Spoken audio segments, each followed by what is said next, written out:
Asal-usul Israel. Menurut Al-Quran, Allah telah menciptakan manusia dari keturunan Nabi Adam dan Hawa dari keturunan mereka.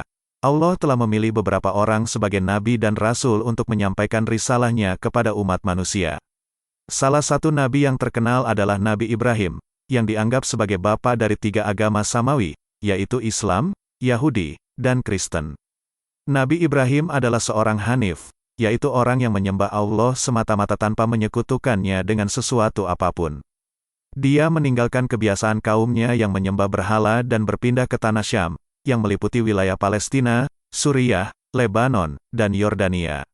Di sana, dia mendapat ujian dari Allah untuk menyembelih putranya yang bernama Ismail. Nabi Ismail adalah putra Nabi Ibrahim dari istrinya yang bernama Hajar. Hajar adalah seorang budak yang diberikan oleh Raja Mesir kepada Nabi Ibrahim ketika dia mengungsi ke sana karena kelaparan. Ketika Hajar hamil, istri pertama Nabi Ibrahim yang bernama Sarah merasa cemburu dan meminta suaminya untuk mengusir Hajar dan anaknya.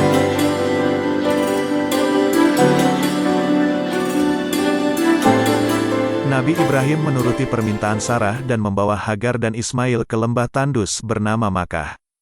Di sana, dia meninggalkan mereka dengan beberapa perbekalan dan berdoa kepada Tuhan untuk melindungi dan memberkati mereka. Allah mengabulkan doa Nabi Ibrahim dan mendatangkan air dari bawah kaki Ismail.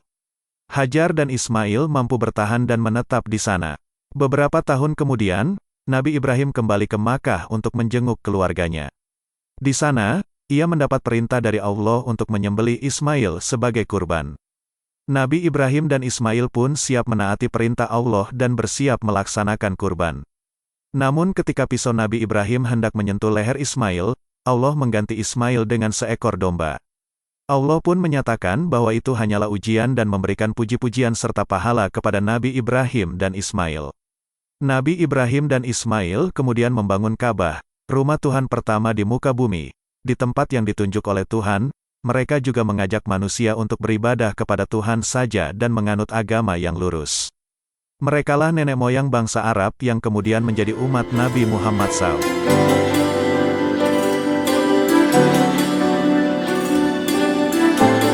Nabi Ibrahim juga memiliki seorang putra lain dari Sarah, yang bernama Ishak. Ishak adalah putra yang dijanjikan oleh Allah kepada Nabi Ibrahim dan Sarah, yang keduanya sudah tua dan mandul. Ishak menikah dengan Ribka dan memiliki 2 anak kembar, yang bernama Esau dan Yakub. Yakub adalah anak yang lebih muda, tetapi dia berhasil mendapatkan hak kesulungan dari Esau. Yakub juga dikenal dengan nama Israel, yang berarti hamba Allah. Dia memiliki 12 anak laki-laki dari 4 istrinya, yang kemudian menjadi leluhur dari 12 suku Bani Israel. Salah satu anaknya yang paling terkenal adalah Yusuf, yang dicemburui oleh saudara-saudaranya dan dijual sebagai budak ke Mesir. Di sana, Yusuf mengalami banyak kesulitan, tetapi juga mendapatkan karunia dari Allah. Dia berhasil menafsirkan mimpi Raja Mesir dan menjadi Perdana Menteri. Ketika terjadi kelaparan di tanah Kanaan, tempat tinggal Yakub dan keluarganya, Yusuf mengundang mereka untuk tinggal di Mesir. Mereka pun mendapat perlindungan dan kemakmuran di sana. Namun, setelah Yusuf dan generasinya meninggal, bangsa Mesir mulai memusuhi dan memperbudak Bani Israel. Mereka pun berdoa kepada Allah agar mengutus seorang pembebas bagi mereka.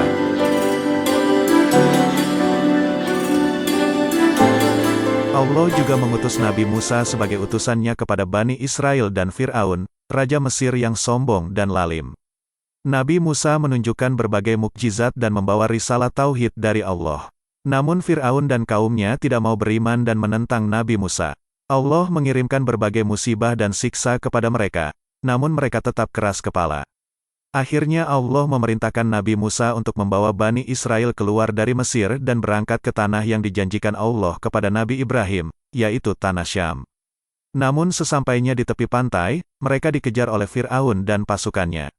Allah pun membukakan jalan di tengah laut bagi Musa dan Bani Israel, serta menenggelamkan Fir'aun dan pasukannya ketika mereka mengejarnya. Musa dan Bani Israel kemudian berkemah di Gurun Sinai. Di sana, Tuhan memberikan Taurat, kitab suci, kepada Nabi Musa dan mengajarkan hukum dan syariahnya kepada Bani Israel. Allah pun memberikan kepada mereka berbagai nikmat dan anugerah, seperti mana dan salwa, air dari batu, dan naungan dari awan. Namun Bani Israel seringkali durhaka dan mendurhakai Allah dan Nabi Musa, mereka juga menyembah berhala dan melanggar perintah Allah.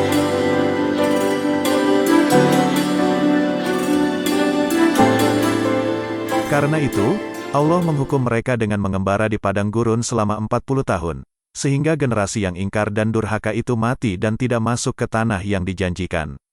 Hanya 2 orang dari generasi itu yang dapat masuk ke tanah Syam, yaitu Yusya bin Nun dan Kaleb bin Yefune, yang setia kepada Allah dan Nabi Musa. Setelah Nabi Musa wafat, kepemimpinan Bani Israel dipegang oleh Yusya bin Nun, yang merupakan pengganti dan pembantu Nabi Musa. Dia berhasil memasuki dan menaklukkan tanah Syam dengan izin Allah dan membagi-bagikannya kepada 12 suku Bani Israel.